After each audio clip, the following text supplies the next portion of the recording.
Okay, so we see here about Jacob's blessing. Ephraim's seed shall become a multitude of nations.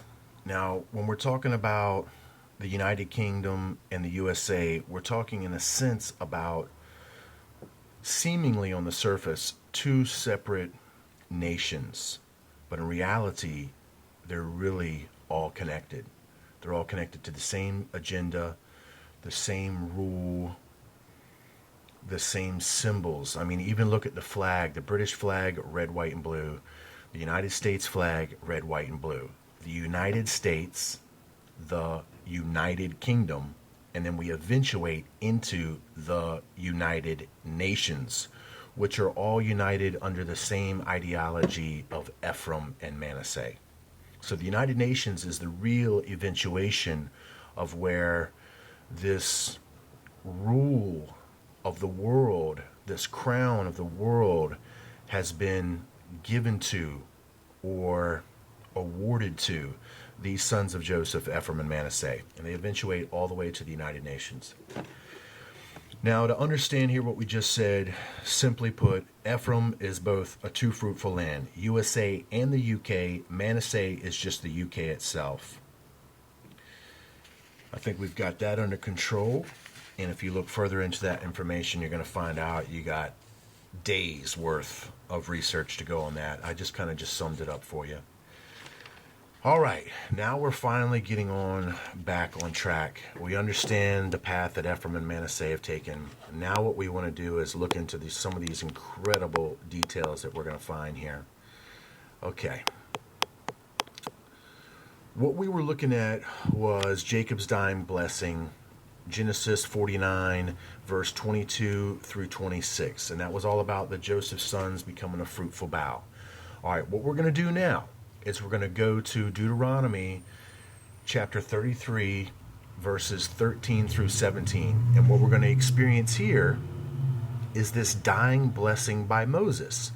We're going to find out that Moses blesses the house of Joseph, the descendants of Joseph, in the very same way that Jacob does. But we're going to find out that Moses gives us more detailed information, which is just absolutely shocking. So we'll compare what we have here in Deuteronomy, and it's going to be the same blessings of the deep. We're going to see now the influences of this double pasture land begin to manifest itself with the sun and the moon, which we now know is representative of the duality of the night and the day, or the light and the dark, or the good and the evil. Good and evil. So we see, and also, of course, it's going to represent Freemasonry, with their symbols and their worship of the sun and the moon. We see once again Moses is going to reward them with the crown on the top of their head, and then we're going to get into this understanding about this relationship with the bullocks and the unicorns. And that's going to tie us back with what we've already looked up with Isaiah 34 verse 7, and the unicorns shall come down with them, and the bullocks with the bulls. We're going to see that tied up right here in Deuteronomy, supposedly out of the narrative of Moses' mouth.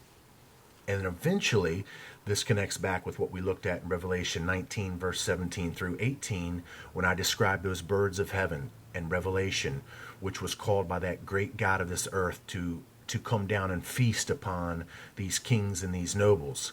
Well, I told you to look in Isaiah 34:7 for this further description of these birds, and we're going to find out that these birds have nothing to do with our Father. They have everything to do with the fallen prince of this world, and we're talking about these owls, these vultures. All of this stuff is representative of these mystery religions. So all of this eventually, what we're going to see from Deuteronomy 33, which is comparative to the same thing in Genesis 49, 22 through 26, which is going to relate here to Isaiah, which eventuates into Revelation 17:18. It's all about the 1,000-year kingdom age, or that golden age, which you can research further at Revelation 20. So when I come back, what we're going to do is we'll compare this understanding in Moses with Jacob, and then we'll compare it with some Sumerian translations.